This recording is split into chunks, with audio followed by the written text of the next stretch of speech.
South India shopping mall ప్రముఖ సినీ తార కుమారి శ్రీలీల గారిచే December 12న గొప్ప ప్రారంభం. అతనో నటుడు, ఇప్పుడిప్పుడే పాపులర్ అవుతున్న నటుడు.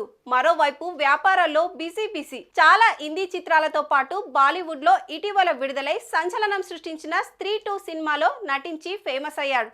ఎలా పడిందో ఏమో ఇతని మీద కిడ్నాపర్ల కన్ను పడింది. కిడ్నాప్ల చరిత్రలోనే ఓ కొత్త ట్రెండ్ ను ఫాలో అయ్యారు. అనుకున్నది చేశారు, కానీ అనుకున్నంత రాబట్టుకోలేక చతికిలబడ్డారు. ఇంతకీ కిడ్నాప్ లో కొత్త యాంగిల్ ఏమిటది?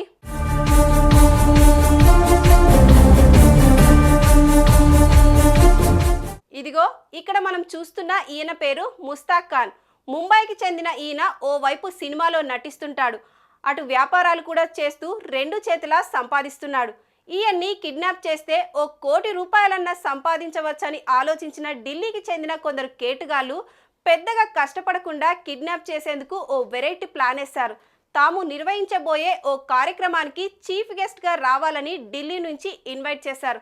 రానుపోను విమాన ప్రయాణం ఖర్చులతో పాటు కొంత పారితోషికం కూడా ఇస్తామని ఒప్పించారు.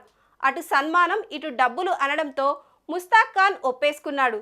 వారు చెప్పిన తేదీన విమానంలో ముంబై నుంచి ఢిల్లీ చేరుకున్నాడు. ఎయిర్పోర్ట్లో ముస్తాక్ ఖాన్ రిసీవ్ చేసుకున్న కొందరు వ్యక్తులు ఆయన్ను కారెక్కించుకున్నారు. ఢిల్లీ శివార్లోని బిజ్నోర్ ప్రాంతంలో ఓ ఇంట్లో బంధించారు. తాఫీగా అతని కుమారుడికి ఫోన్ చేసి, మీ డాడీని కిడ్నాప్ చేశాం, ₹1 కోటి ఇస్తే ప్రాణంతో తిరిగొస్తాడు, లేదంటే శవమై ఇంటికొస్తాడంటూ బెదిరించారు.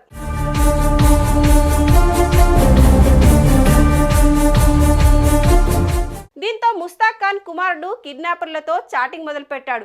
మరోవైపు పోలీసులకు రిపోర్ట్ ఇచ్చాడు.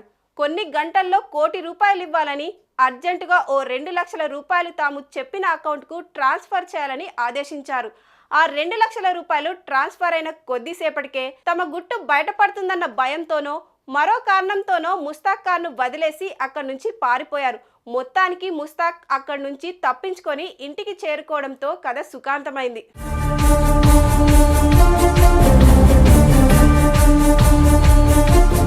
అయితే కిడ్నాపర్లు పంపిన విమానం టికెట్లు, తనతో మాట్లాడిన ఫోన్ నెంబర్లు, ఢిల్లీ విమానాశ్రయంలో తనను రిసీవ్ చేసుకున్న వారి ఫుటేజ్, తాము డబ్బు ట్రాన్స్ఫర్ చేసిన ఖాతా నెంబర్లను తదితర వివరాలన్నిటినీ ముస్తాక్ పోలీసుల ముందు పెట్టాడు.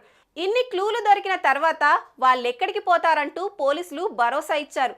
దొరికిన వివరాలను చేతిలో ఉంచుకొని ఆ కిడ్నాపర్లను పట్టి లోపలేసేందుకు బయలుదేరారు.